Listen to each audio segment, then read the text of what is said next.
Hi everyone!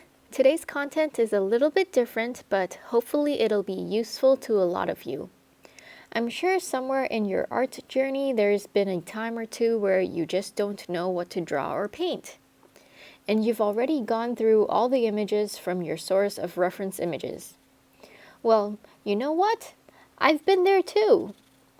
So I set out to find a good source for free reference images. And I came across Unsplash. I'll leave the link in the description box below. It's basically a platform with freely usable images under the Unsplash license, powered by users themselves. You can check out the details of the Unsplash license yourself. All info could be found on their website. All their photos are top-notch, high quality. I'm talking photography level. I'm not sure what the correct terminology is, but basically, if your photo is too small or too blurry, they won't accept it. I know this firsthand because I, too, have contributed to the website. I'm still learning as I continually use the website, so please do correct me if I say anything wrong. What I love about Unsplash is that they also have their own app, which you could download and install to your phone or other tech devices. The interface is also extremely easy to use and navigate.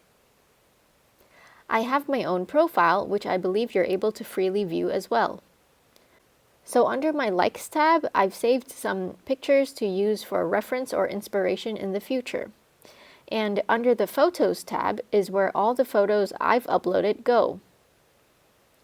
It's mainly just floral, botanical stuff from my garden.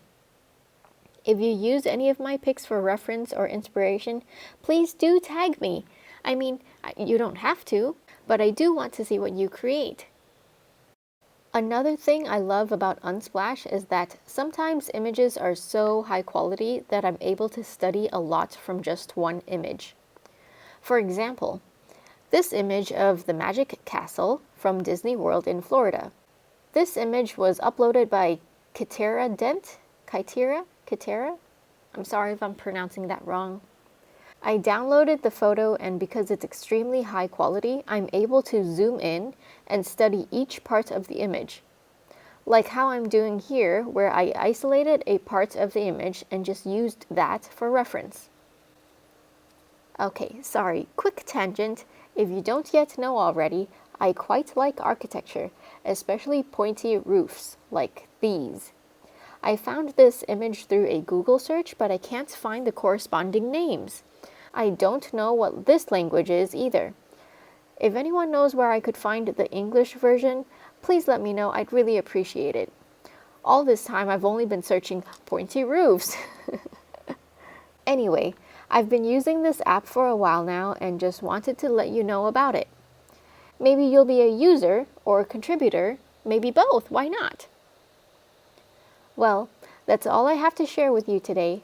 Hopefully you'll be able to find lots and lots of images to use in your watercolor journey. I'll continue to play this video of me painting, so for those of you who want to continue watching can do so. For those of you who don't, you won't be missing out on anything because I'm wrapping up the video here. As always, thank you so much for watching everyone. Don't forget to drink lots of water and stay hydrated.